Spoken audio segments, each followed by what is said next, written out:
Dr. Tony Martin, professor of Africana Studies from the United States, from Wellesley College, and he's testifying at the seemingly never-ending Sundal Internet Tribunal hearing going on in Toronto. And to give him a full and proper introduction, I'd like to introduce the lead counsel for Ernst Zundel, the man who single-handedly broke Canada's infamous war crimes legislation and Canada's foremost legal defender of freedom of speech, my friend from the great city of Victoria, Canada's great Western separatist, Doug Christie.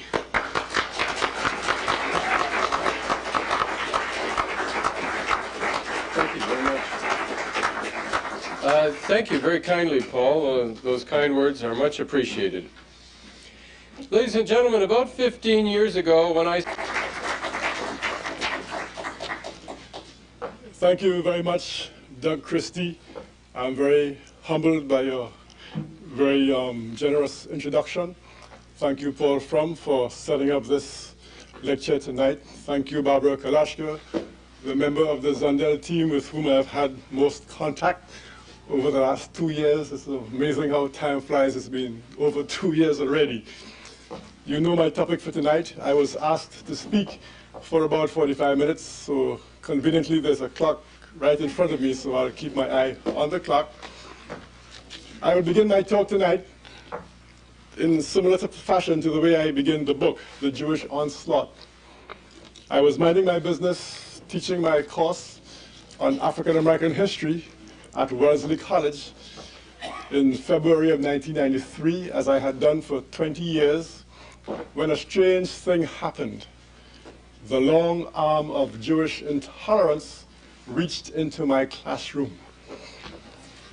On the first day of the semester, 2 students from a Jewish students' organization known as Hillel, unknown to me, were in the classroom. I thought they were simply people who were getting ready to take the class.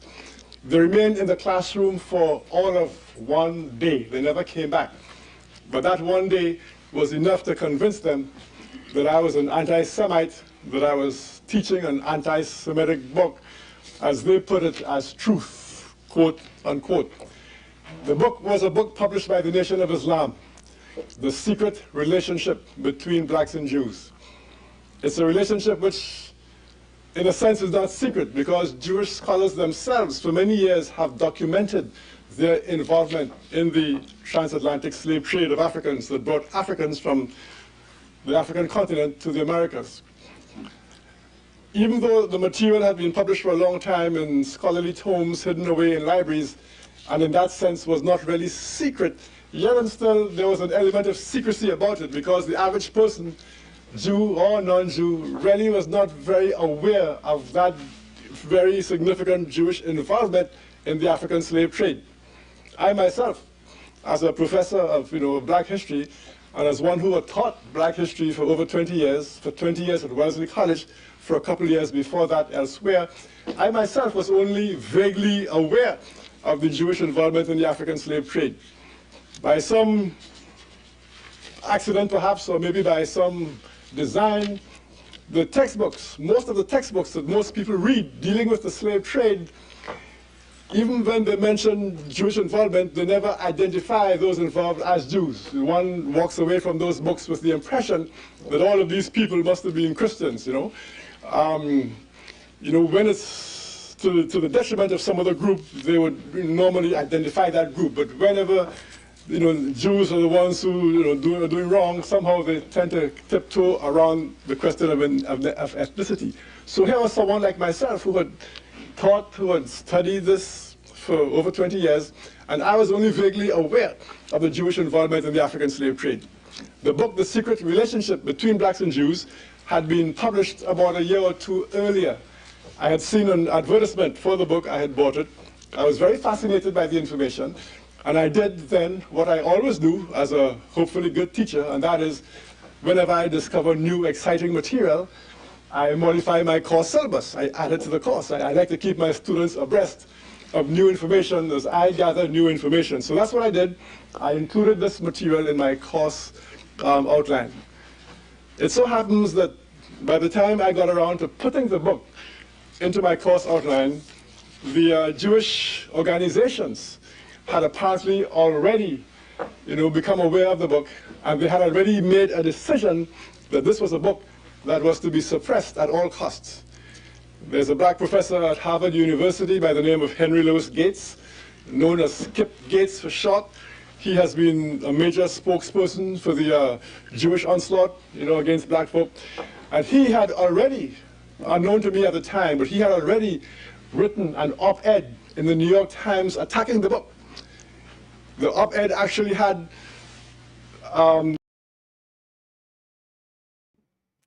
Henry Louis Gates has been a major weapon against the awakening and the information that is filtered to the people.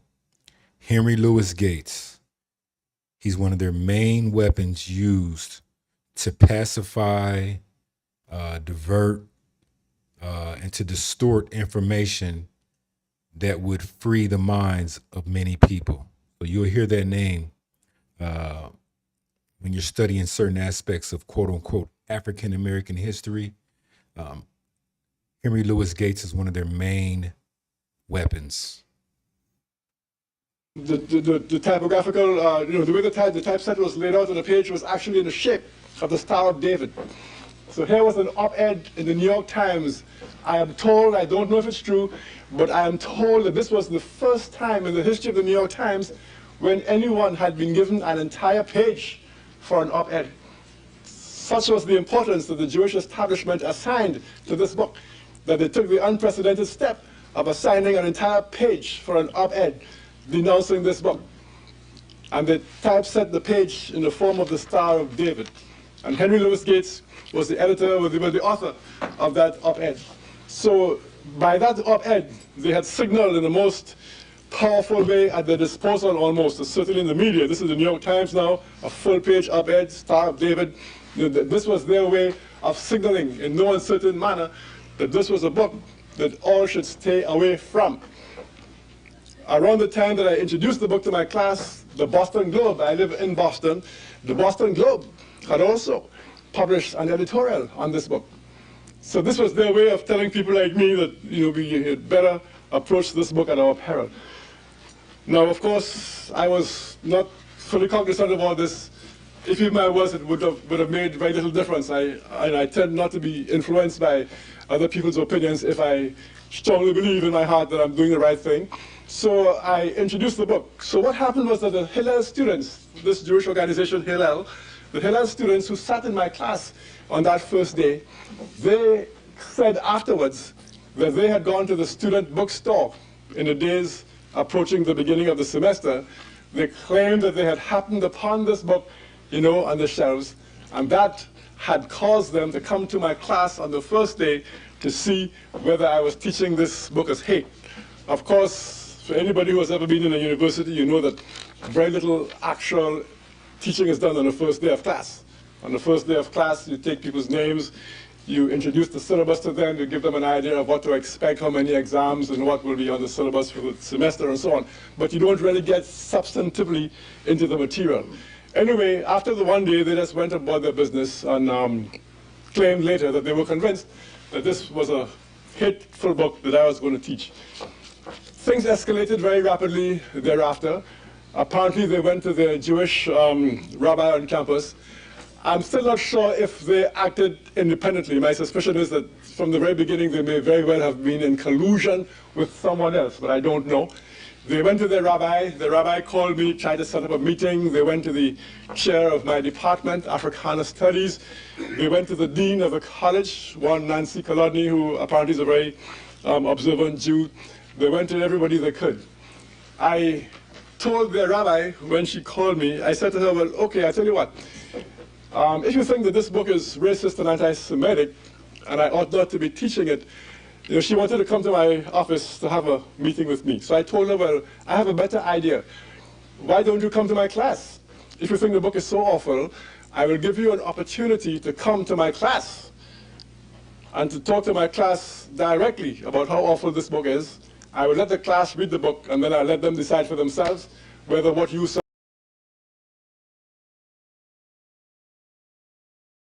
that was true, or whether what I say that the book is, a straight, factual account of the Jewish involvement in the slave trade is correct.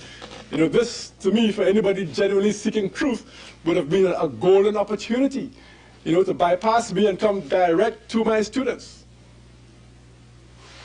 She said yes, she would. But of course, having reconsidered it for a day or two, she called me back and said no, she didn't think that was a good idea. And this became, the pattern that was to replicate itself over and over for the next several years. I've discovered in this, battle with these folks for the last several years that they never like to flush out the truth in a normal, open fashion. They seem to operate best when they can use their leverage over whatever in the media or whatever to defame you from a distance, but they avoid open debate as much as possible. So she preferred to stay in the background and write memos and stuff, but she would not come to my class to confront me in front of my students. Have you noticed that in many of the discussions dealing, especially when it pertains to a quote unquote African of the Americas, there's never a debate spirit for spirit. That rarely happens. There's always this overarching defamation campaign, this assault on one's character, and assaults on one's background, as opposed to an open and fair pursuit of the truth,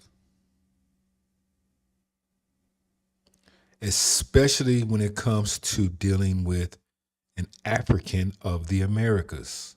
You'll rarely see a head-on-head or one-on-one, head-to-head discussion, debate of actual true facts in history with someone who is labeled as Jewish versus someone who is labeled as a black of the Americas.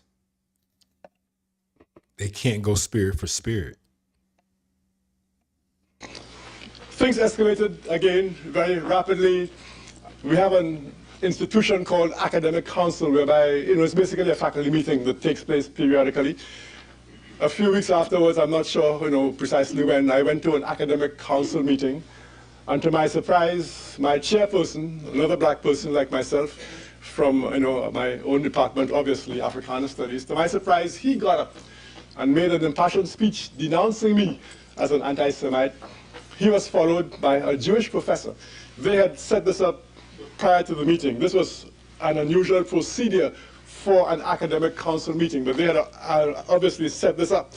So he was followed by a guy called Larry Rosenwald, a Jewish professor, who did the same thing. And from that point on, you could say the battle was joined. Things went downhill very rapidly. The student newspaper began publishing these, inflammatory articles encouraging students to boycott my classes and so on. At the next meeting of the Academic Council, I asked for permission to respond to the speeches that had been made, by the Africana Studies chairman and Larry Rosenwald. They gave me permission, and I spoke. My speech is actually reprinted in the book, The Jewish Onslaught. It's near the end of the book. It's called An Answer to My Jewish Critics. I basically told them that I was, a historian. I had to take the facts wherever the facts took me. I explained to them that I had been teaching this course at Wellesley College for 20 years. I had dealt with the involvement of Christians and Muslims, even African collaborators in the slave trade. Wherever the facts took me, I went.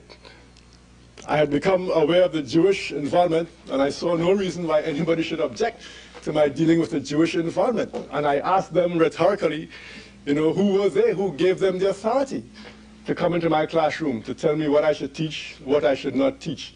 And who were they, people who claimed to have been the victims of great suffering, what kind of authority did that give them to come and try to introduce this kind of extreme censorship into my classroom? A large contingent of my students were present in the academic council. They were not supposed to be there, but they came anyway. They tried to get them out, but they stayed. And of course, I was greeted with much applause from my students. I was greeted with stony silence from the rest of the... Please hit that like button if you're coming in. This is very important information that I like to share on my channel. This is gentleman here, if you're coming on just now, Professor or Dr. Tony Martin. He was a professor at a university called Wellesley College in the late 90s, early 2000s. He introduced some information to his class about the Jewish involvement of the slave trade. And in his own words, all hell broke loose. So he's just detailing his story on what he went through trying to bring this information out to his students. Thank you. Gathering. At this time at Wellesley College was under the power and authority of a large number of Jewish people. The image of Wellesley College that most people have who know about Wellesley is a college which is the bastion, of the WASP element, the white Anglo-Saxon Protestant element. And that may be what it was a long time ago, but in recent years, the Jewish element has, emerged as a very powerful force. And at one time, during the early stages of this Jewish onslaught at Wellesley College, I actually faced a situation where the acting president of the school was a Jew. The dean of the college was a Jew. The head of student government was a Jew. The assistant head, deputy head of student government was a Jew. The head of the board of trustees was a Jew. Possibly the majority of the tenured faculty were Jews. Many of the major figures in key positions, vice president of this and that, those kinds of folks, dean of this and that, a lot of those folks were Jews. So clearly, literally, I was dealing with a school in which Jewish power was entrenched. And that was the context in which I had to deal now with this Jewish onslaught. My students, like I said, were a great source of support from the very beginning. Within a matter of days, the Jewish students from Hillel began circulating on the campus an article, the very same op-ed I spoke about earlier, written by Henry Louis Gates, Skip Gates, now at Harvard. The same op-ed I told you about, typeset like the Star of David, denouncing the book, The Secret Relationship Between Blacks and Jews. They began circulating that op-ed, reprinted with a ADL logo on it, Anti-Defamation League of B'nai B'rith. Just as today, in the courtroom today, I was presented with my own book, The Jewish Onslaught, which apparently had been run off and circulated by the same ADL. It was a very strange, in fact, I should have asked for a souvenir copy, but it was a very strange, experience to see my own book with the ADL's logo on it. The Jewish Onslaught with the ADL's logo in the corner. So this, emergence of the ADL, this introduction of the ADL, convinced me that, it sort of reinforced my suspicion that quite possibly the ADL had been involved in the Hillel students' actions from the very beginning. Certainly they were involved from very early. Hillel, I read later in Paul Finley's book, I think it was, is actually a sort of a student affiliate of the ADL. There's actually an organizational connection between the Hillel students and the ADL. And then they're both in turn affiliates of the B'nai B'rith, whatever that is all about. So I found myself then under attack from the Jewish community on campus, from the Hillel students, from my own chairman, who apparently had made the decision that this was the time for him to exercise an opportunistic kind of an attitude. He realized that he was onto something big, that he could be rewarded handsomely if he sided with the Jews in that situation, and apparently that's what he decided to do. As I mentioned before, it was very difficult for me to get my point of view out into the marketplace. The president of the school sent out a statement to the entire school denouncing me, deploring my use of the book, and so on. Within about a couple of months or so, by about April, things escalated further when the outside Jewish organizations entered the fray in great force. 4 of the major Jewish organizations came together and they put out a press release.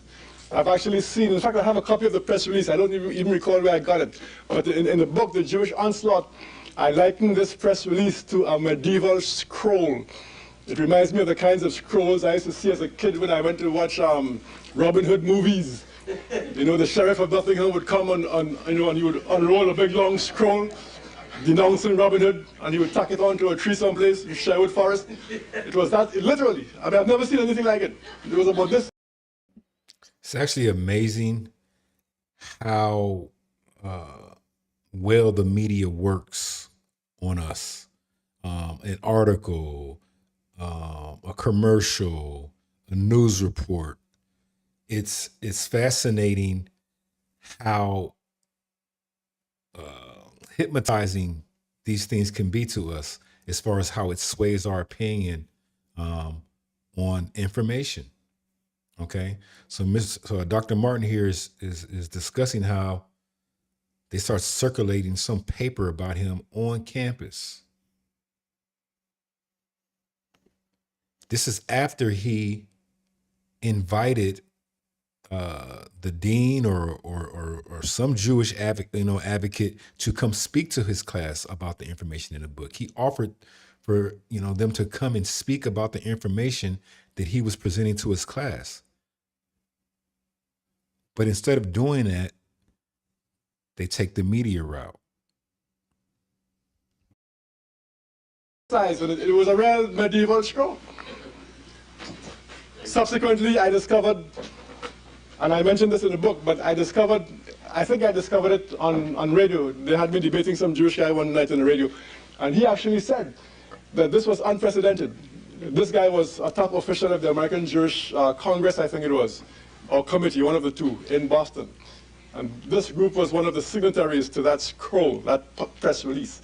And he said on the radio that what they did was unprecedented. Never before, to his knowledge, had 4 of the major Jewish organizations come together to jointly issue a press release denouncing a single individual. Not only that, he said, but apparently this had been done in the midst of one of their high holidays. I don't recall which one. And that made it even more unprecedented that they broke whatever, I'm not sure if it was a Sabbath or whatever it is, but they actually broke the sanctity of this high holiday to actually get together for this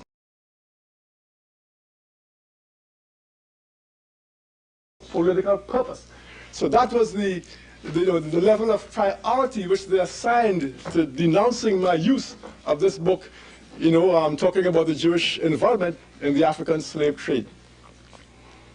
The 4 organizations were the Anti-Defamation League, ADL for short, the American Jewish Committee, the American Jewish Congress, and the JC, the Jewish Community Relations Council of Greater Boston. Those were the 4 organizations.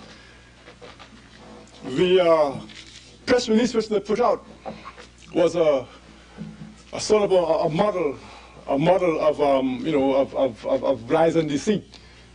This morning in the court, Doug Christie led me through the areas in the book where I described, lie by lie, the lies and half-truths that were contained in this document. They said, for example, that I'd never let my students discuss the book. They tried to paint a picture of me forcing this book down the students' throats and not giving them a chance to discuss it. First of all, there was no way they could have known how I dealt with the book, because by the time we came around to discussing the book, the Hillel students had long gone. None of them were there in the classroom. They said that I was arguing that Jews were, the most important people in the slave trade, which they were in some areas, but not in every area. But there were a whole bunch of lies, just straight up lies. And that, of course, was the signal to the rest of the media. And again, today in the court, the question came up of Jewish, influence in the media. Jews have a tremendous influence in the media. And I pointed out to the tribunal this morning that when in the book I speak about the great Jewish influence in the media, not only am I speaking from my own experience, but I was actually quoting a Jewish writer, Charles Silberman, who wrote a book called A Certain People, in which he was actually boasting. This was 1985. He was actually boasting in that book about the Jewish control of the media. He said in that book that there were, I think, 7 senior editors or something at the New York Times, and they were all Jews. He said that most of the top producers at network TV were Jews. he went on to explain that the producers were the most crucial people in TV. They were the ones who were in charge, of prioritizing news, of deciding which news items to give prominence, which ones to suppress. Those decisions were made by the producers. Those were the key people there. They had more power even than the persons who mechanically just read the news. He mentioned that many of the anchor persons, and he mentioned them by name, Marvin Carr, Wallace, the guy who runs 60 Minutes. Is it Richard Wallace? Mike Wallace, yes, who runs Barbara Walters, and a whole bunch of others. He actually mentioned them by name. He was actually boasting. His was a book written, I guess, to make his fellow Jews feel good. So, of course, I pointed out this morning in the tribunal that when I said that the Jews were highly influential in the media, I was simply quoting from their own sources, written by themselves, in which they were gloating practically over this fact. And the power of the Jewish media hit me, immediately, because once these four organizations published that press release, it spread literally around the world, instantaneously. There have been many times when I've tried to send a press release on something or other to the media, and I might send it to 200 papers. I'll be lucky if one of them carries it, on page 95 in fine print under a cartoon or something. But instantaneously, literally instantaneously, this thing was in all the major newspapers. It was in the New York Times. It was in the Chicago Tribune. It was in the Baltimore Sun. It was all over the place. I had a friend who was traveling in Hong Kong. He said he saw it in an English language newspaper in Hong Kong. I had a friend who was in St. Lucia in the West Indies. Of course, nowadays with cable TV, of course, the American cable TV network, CNN, and these folks there must be in every hotel room in the world by now. So this guy saw it in CNN in some hotel room in St. Lucia. Friends in Trinidad who have cable and satellite dishes, pick up American stations, they saw it from in Trinidad. This thing was literally spread around the world instantaneously. Then major networks, major newspapers began, calling up for interviews and so on. The Today Show did about 2 interviews. They sent people to the college. Ted Koppel with his Nightline, he sent a crew down to interview folks. There was a big segment on Nightline about it. And that's the way it went. NPR, National Public Radio, they did a thing. And so it became a major story. So here was something that began almost literally with nothing. They created an incredible story out of nothing. Here was I including less than 1 day's worth of readings on the Jewish involvement in the slave trade. And they had taken this, and that, if nothing else, that shows their power over the media. That they could take nothing and manufacture out of nothing a major story, to the point where Brinkley, this guy Brinkley, who has his program, his talk show every Sunday morning on ABC TV, The Week with David Brinkley. Normally they talk about matters of great import, national and international matters, presidential matters and matters of war and peace. Cokie Roberts, David Brinkley, and a couple of the guys, Donaldson guy, Sam Donaldson, and somebody else. But every Sunday they're on the TV there, prime time. And these folks took a whole segment out of their program to denounce me for using this book. It was almost unreal. There was something surreal about it. For something as inconsequential as this to be elevated to that level of madness. And I still think of it as total madness, even now. After 7 years, when I reflect on it, it appears to be something that almost didn't really happen. It's like a bad dream, almost. Luckily, I was not without resources. I figured that if I could not get my material into the mainstream newspapers, that I would find some way to get my word out. As a historian, I'm very conscious of the need for oppressed people to get their point of view onto the historical record. Too often, those who do the oppressing are also the ones who succeed, and the Jewish group was and is exceedingly skillful at what I call seeding the record. In other words, and I've seen this in many cases, I saw it this morning, they will write a scurrilous, defamatory article about you in the New York Times or the Boston Globe or the Baltimore Sun, some prestigious newspaper. And then 5 years later, they'll turn around and use that same article as evidence against you to show that this great prestigious newspaper denounced you as an awful person, when in fact the article was without merit. It's an article that they, in a sense, planted. So if one is not careful, one can in historical terms, in the light of history, one can actually look back and have to deal with a historical record which is totally distorted based on the machinations of people who have actually seeded.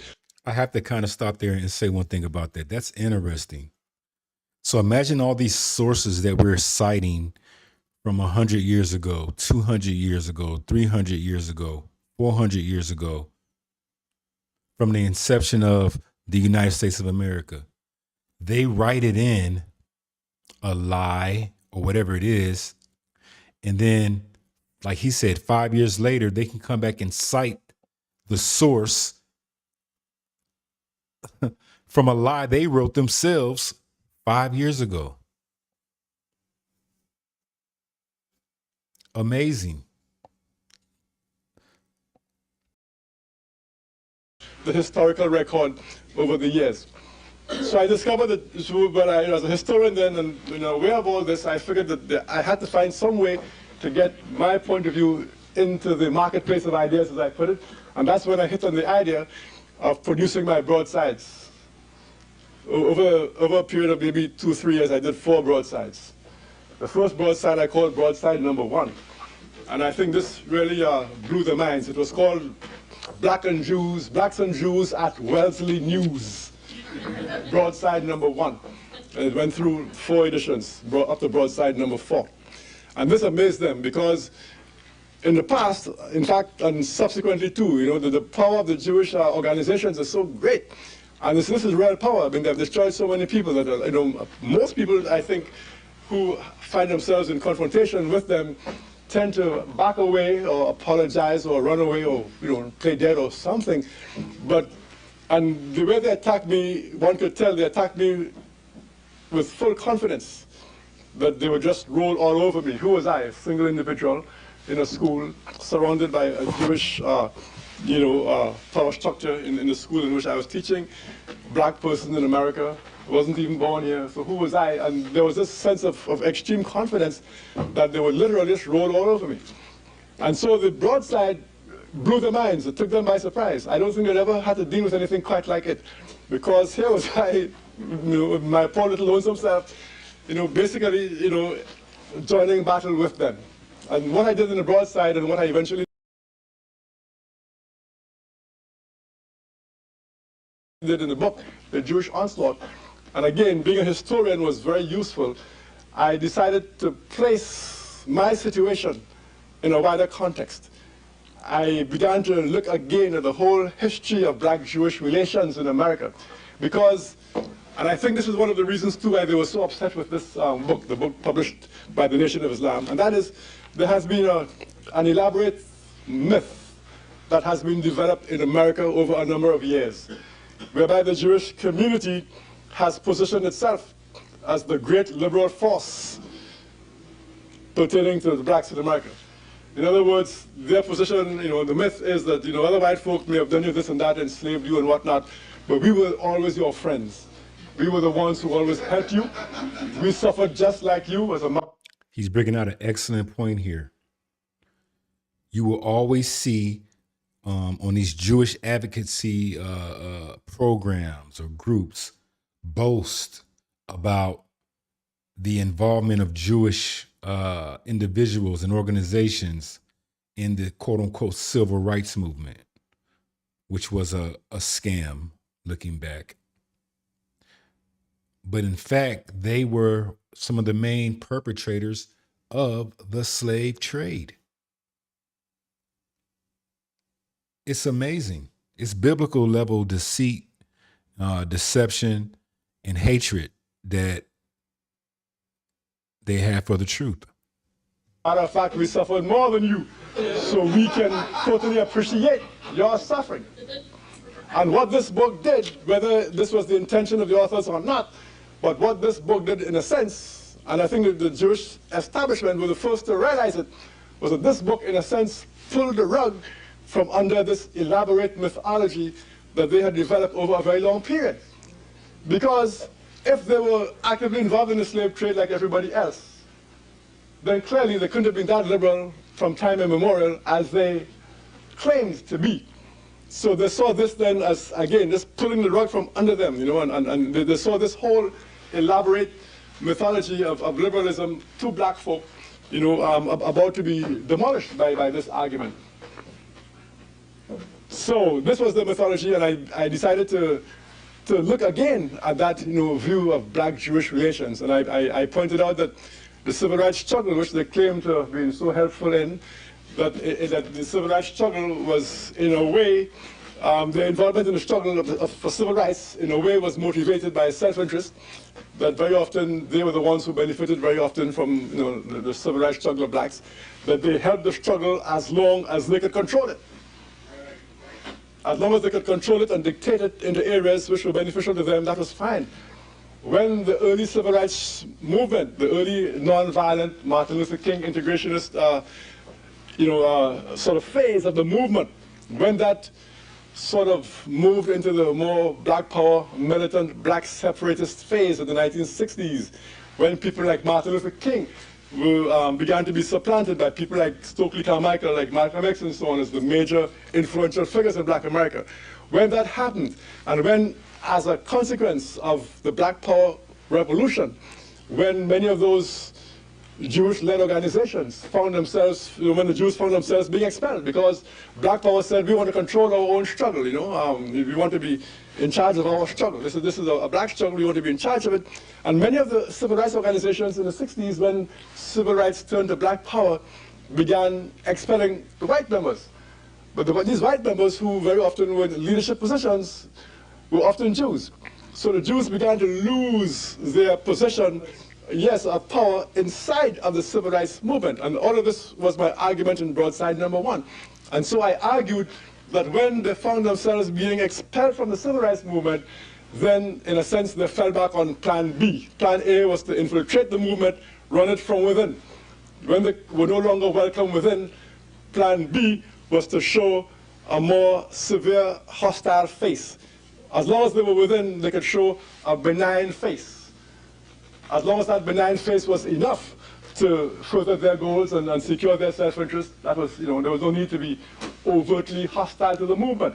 But once they found themselves unable to manipulate the movement from within, then my argument was that they became openly hostile. And that was when from that period is when I traced the development of what I call the Jewish onslaught. And I documented it very well. You know, I showed, for example, that in 1968, when black folks were trying to introduce a curriculum in the schools in Brooklyn, New York, that was favorable to black students, you know, when they were trying to get some more black teachers into the school system. The American Federation of Teachers in Brooklyn, New York, which was largely dominated by Jews, run by a guy called Shankar.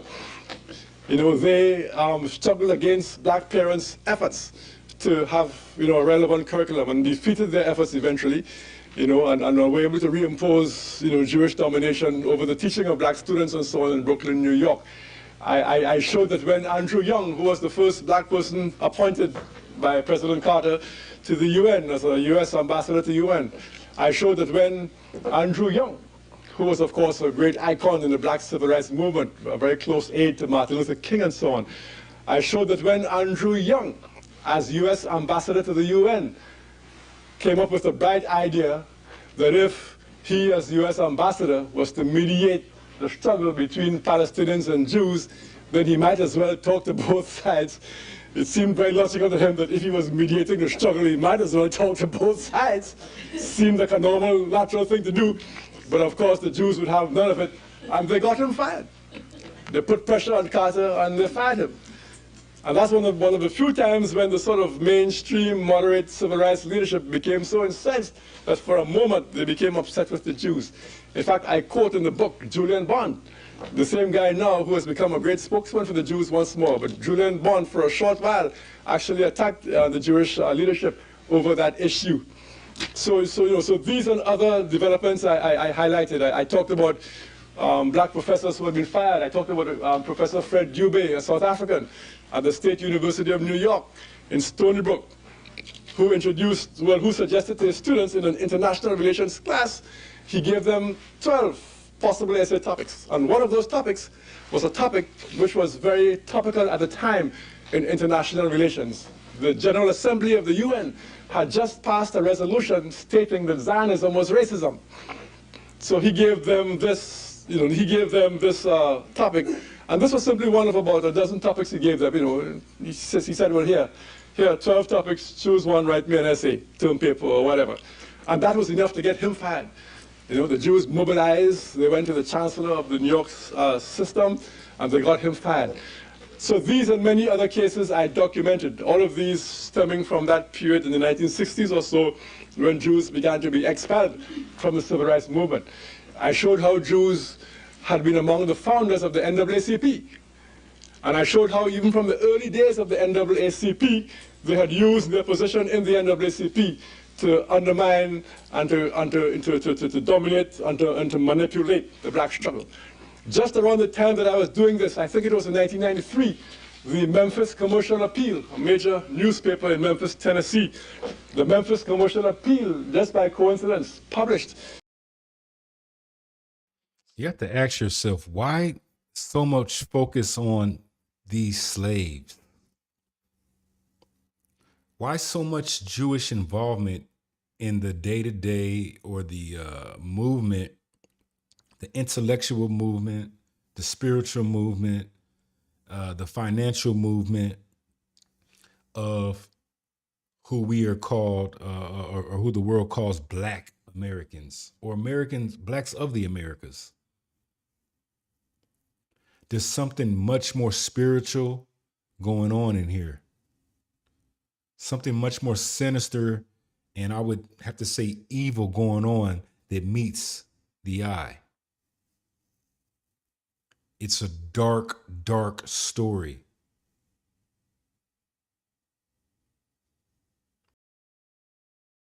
The result of an investigative piece that they had been working on for a very long time, in which they demonstrated that, among other things, that a man called Joel Spingarn, a Jewish man who had been head of the NAACP way back around the First World War. Joel Spingarn, during the First World War, around about, say, 1917-18, had a position in something known as military intelligence, in the military intelligence department, a kind of a FBI, CIA type operation. I think he was a major in the military intelligence department.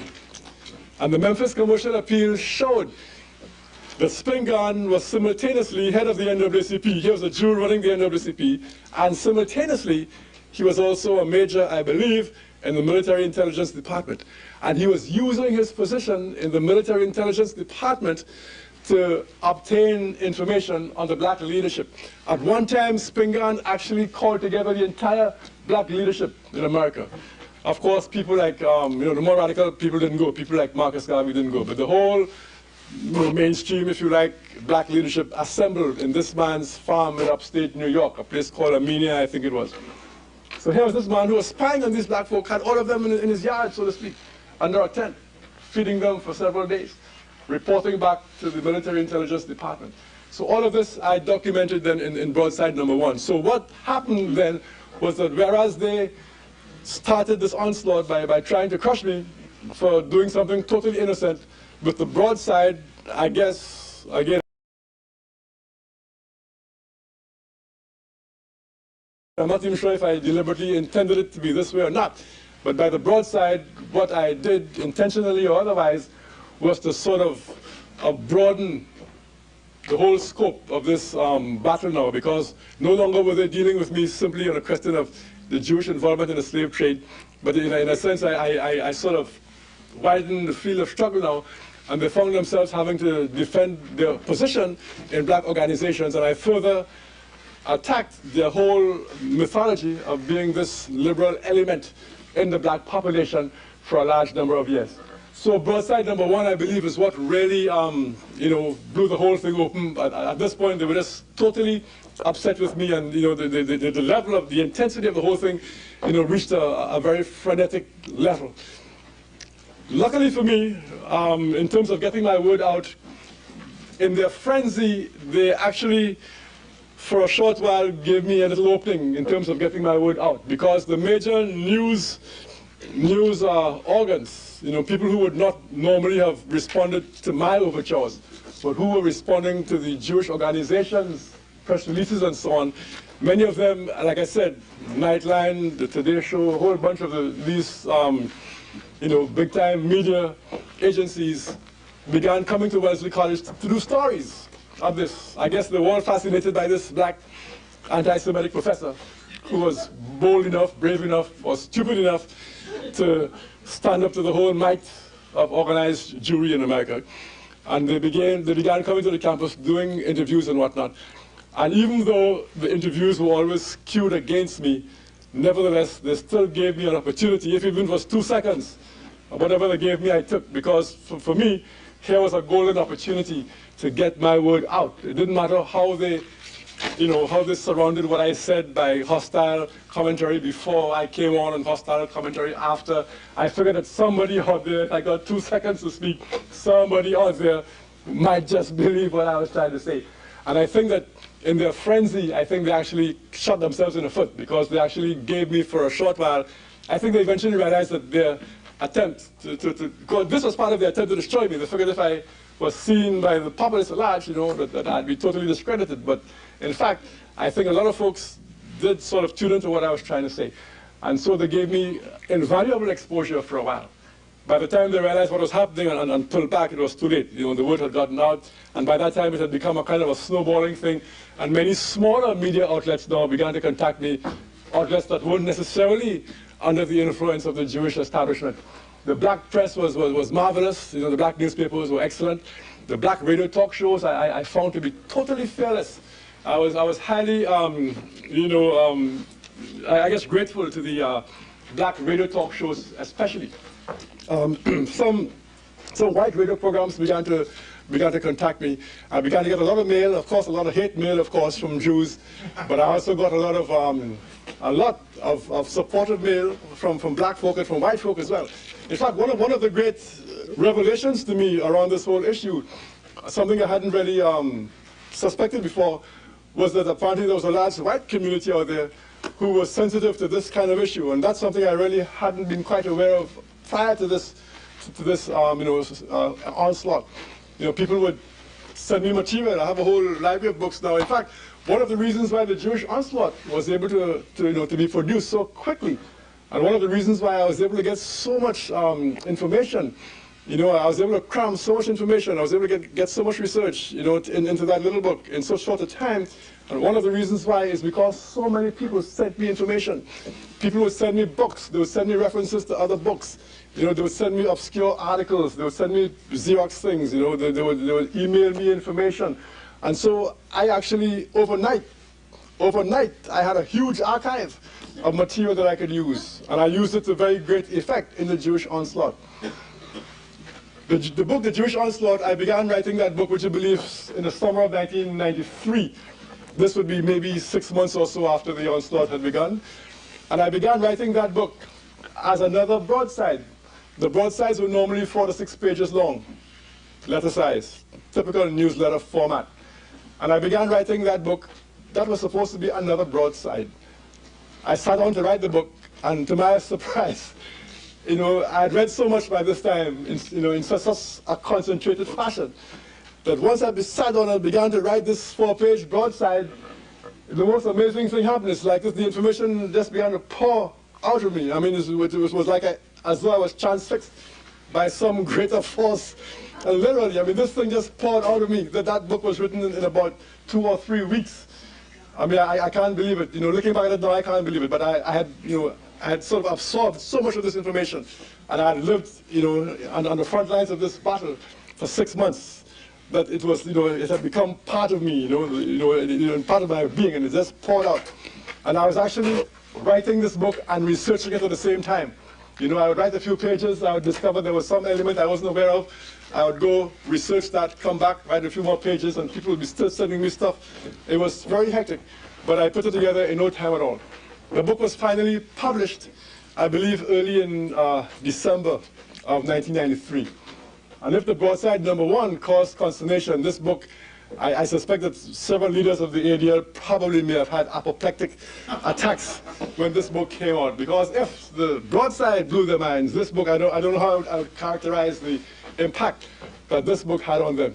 Again, I don't think that anybody had ever done this to them. So the ADL has been harassing so-called African American or black professors, entertainers, freedom fighters, givers of information for a very, very long time. Keep in mind, the ADL was basically founded after the murder of Mary Fagan by a Jewish man named Leo Frank. And one of the main efforts of Leo Frank's defense was to blame the murder on a black janitor. So in essence, the ADL was founded from the attack, false accusations against a black man, to continuing that on throughout time. You see it even to this day. Okay? Responded to them in this upright, forthright manner. And the book wasn't a wild, a diatribe. I wasn't saying Jews should go to ovens. I wasn't saying that Jews this and that. The book was a scholarly book. It was a polemic. It was a serious book. It was a polemic. It was written with great force.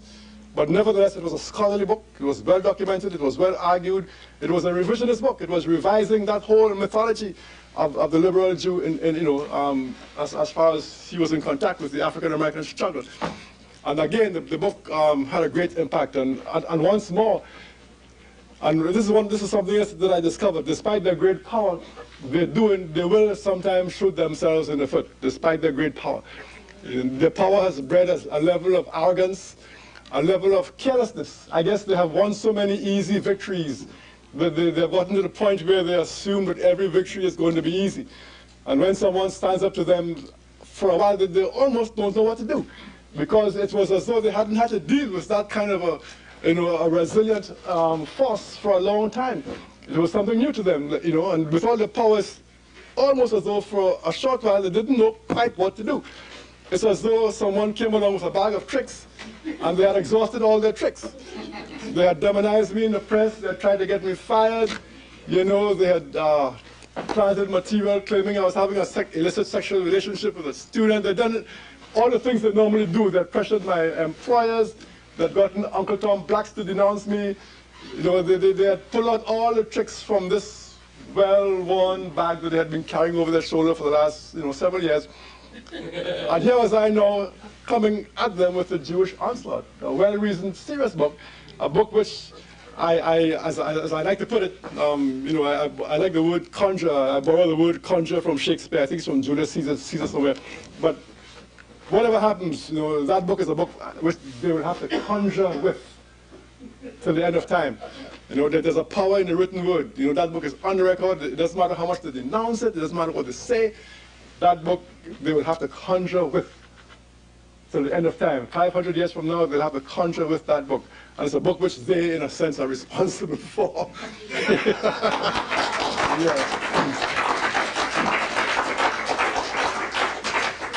So once again, I got invaluable publicity.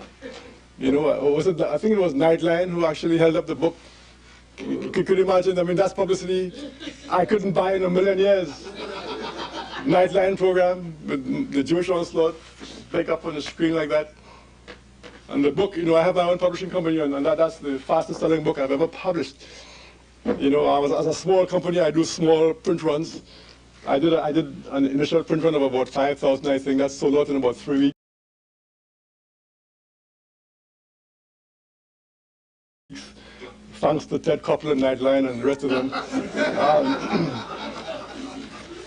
So I did a second printing. That was gone in no time at all. Then I did a third printing. I'm not sure how many books I've sold, but I know the first two printings were 10,000, and those sold out. It's now on a third printing. So I know I've sold over 10,000 copies of that book. But most of those copies were sold in the first few weeks. And of course, there were many lessons to be learned there. One lesson is the power of those folks, because I was leveraging off their power. But similarly, if it was a book that they were pushing, they have the means to. It's incredible, it's awesome actually, the kind of power that they have to, for good or for ill, whatever they want to promote. that media is an incredible thing. So the book came out then, and of course, by this time too, the black population was thoroughly enthralled. Black people around the country came to my rescue. And this too is something that I think was a factor in my favor. And that is, well, there were several factors in my favor. Several reasons I think why they weren't able to just totally demolish me as they had expected. Number one is that I was a scholar who had a fairly solid scholarly reputation. One of the first things they tried to do was to impugn my scholarship and say I was a bad scholar. But it was very difficult for them to do that when I had already published in all of their own scholarly publications. And I've published in a large number of the most prestigious academic journals in my field. I've published in some of the most prestigious academic journals in the field of African American history, in the field of American history, in the field of African history, in the field of Caribbean history, sometimes even further afield. My scholarly reputation was very strong, and they were not very convincing. Going to the academic, going to academic circles, trying to denounce my scholarship. They tried, but it didn't quite stick. Up to now, all these years, after 7 years of them trying to impugn my scholarship, up to now, I still find myself being invited by places like Oxford University Press to contribute to volumes. About a year or two into the onslaught, the Washington Post Book World asked me, to write some stuff for them, so that clearly they were unable to crush, to totally sully my reputation as a scholar. I'm sure that I took a hit. I'm sure that I could have gotten many more opportunities. My career would have been much further advanced, I'm sure, without their onslaught. But the fact is I was strong enough to survive. Maybe not, as comfortably as I would have otherwise, but certainly they were unable to destroy me as a scholar. The other thing in my favor, I think, was the fact that I had a very solid grounding in the black community. I had a very strong base in the black non-academic community. I'm someone who is very well grounded in my community. I'm someone who is very well known in black organizations and so on. And I would say for what, maybe a year or so after this onslaught started, there was a time when for months on end I would not spend a weekend at home. Small black organizations, little study groups very much like this. There are many groups like this in the black community, that provide alternative information and so on. Study groups, they call themselves sometimes, forums of all kinds. They would be inviting me all over the country. I found that students on campuses, including very often the black students, were also very, very supportive. And usually when I turned up on a campus, the Jews would organize. They would be outside handing out all kinds of scurrilous information and so on. They would always be there. But again, the black students were very steadfast. They were very strong. And I was full of admiration for the black. These are young black kids. And that made me feel very, very good, for the future. Because these young black kids were unafraid. They were unafraid. Sometimes they went through hell and high water to get me on campus. Sometimes it was, again, sometimes it was so surreal. I remember going to Columbia University to speak, and things were so wild at Columbia that they had to get security guards to escort me to the room and escort me back to the, to the room where I was staying overnight. It was unreal. The same thing happened at a variety of other schools. There was actually fear that grievous bodily harm might befall me. And again, all because of nothing almost, just because these folks had artificially created a great issue when in fact there was largely nothing to begin with. So the Jewish onslaught then, the book, took things even to a higher level, and there things remained for quite some time. There were several lessons. Oh, I should mention that one of the very helpful things that happened was a big rally. The black community had a huge rally for me in Harlem. In the midst of all this, several black. I'm going to stop that there. That's Professor Tony Martin. I'm going to do another video of his where he actually talks about this is like an introduction to Tony Martin here, this live right here, to get to understand who the man was, what he went through. And my next video, I'm going to go live showing where he highlights some of the information that he brings out about the actual involvement of Jewish merchants in the slave trade. He names names like Aaron Lopez, and he goes really, really, really in depth with the information. So I just want to kind of give an introduction to this man. He's since passed away. And it's just interesting to see how, with everything happening now in the world, with some of our more famous people such as Kyrie Irving, Nick Cannon, Ye, even Candace to a certain degree, how this seems to be a reoccurring theme over years, where the ADL and other Jewish organizations go through hell and high water to silence Black information on who we are, what our struggle is, and who were the perpetrators in many cases, who took advantage. You know, I graduated in the mid 90s from high school, and the story was that white men, particularly Christians, were the slave traders. So they filled me and filled us up with this hatred towards white people, when in all actuality, many of them were Jewish. And I think that's important, not from an aspect of turning that hatred towards Jewish people, but you have to ask your question, how and why was that information hidden? How and why was that information hidden? So yeah, Professor Dr. Tony Martin, make sure you hit that like button if you just jumped in. I appreciate that. It's late already for me. It's already 1:17 a.m. for me. I'm going to get some sleep, but I'll probably go live again. Hopefully I can go live sometime later this week, or this weekend, or tomorrow afternoon, with part 2 of Tony Martin giving more information, more in-depth information about the actual names and events of that transatlantic slave trade. All right, with that being said, like I always say, I love y'all, and I'll see you next time.